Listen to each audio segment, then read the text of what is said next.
এদিকে আবার একটু সোজা দাগ, তারপর এখান থেকে এভাবে ভাঁজ করে আমরা একটু এভাবে ভাঁজ করে নিচের দিকে এনে এভাবে লেগে দিলাম।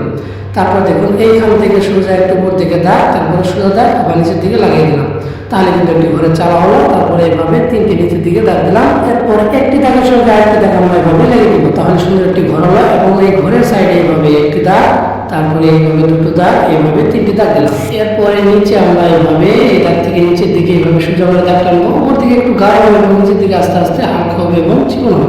এরপর এইখান থেকে আরেকটা সোজা করে আমরা এইভাবে দাগ দেবো। এরপরে এখানে যে তিনটি দাগ দিয়ে নিয়েছিলাম সেই দাগের উপরে এইভাবে আড়াআড়ি করে দাগ দিলে কিন্তু খুব সুন্দর একটি গাছ অঙ্কন হলো। আমি কিন্তু সহজ করে অঙ্কন করছি যাতে আপনারা খুব সহজে বুঝতে পারেন এবং শিখতে পারেন।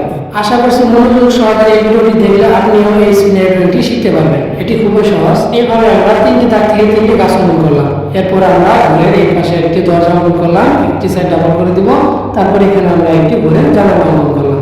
এরপর দেখুন এটার ভিতরে আমরা এইভাবে একটু গাঢ় করে দিলাম পেন্সিল দিয়ে রং করে।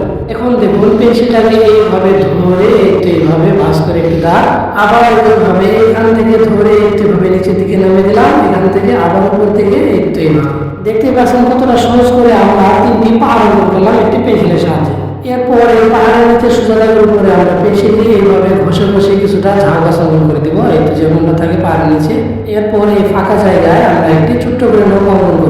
নৌকা অঙ্কন করা খুবই সহজ। এই তো দুই পাশে আমরা এভাবে ভাঁজ করে দুটো দাগ এবং নিচে এভাবে ঢেউ ঢেউ করে দাগ দিলাম, যাতে করে বোঝা যায় নৌকাটি নদীর উপরে ভাসমান অবস্থায় রয়েছে। এই তো আমরা একটি নৌকা অঙ্কন করে ফেললাম। দেখতে পাচ্ছেন এই ভিতরটা আমরা একটু পেন্সিল দিয়ে গাঢ় করে দিব এবং সাইডে পেন্সিল দিয়ে এইভাবে একটু শেপ দিয়ে দিব, তাহলে কিন্তু নৌকাটি সুন্দর দেখা যাবে। এরপর দেখুন ঘরের এই সাইডটা আমাদের একটু ফাঁকা ফাঁকা লাগছে, এই জন্য আমরা এইভাবে সোজা করে একটু দাগ দিয়ে ডিজাইন করে দিলাম।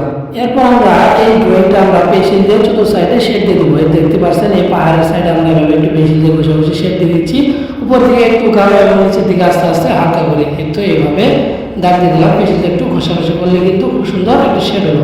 এরপর নিচেও আমরা এইভাবে একটু দিব, যাতে করে এটি বোঝা যায় একটি নদী এবং নদীতে কিছুটা পানি রয়েছে। একটু এইভাবে পেন্সিল দিয়ে ঘষাঘষি করলাম।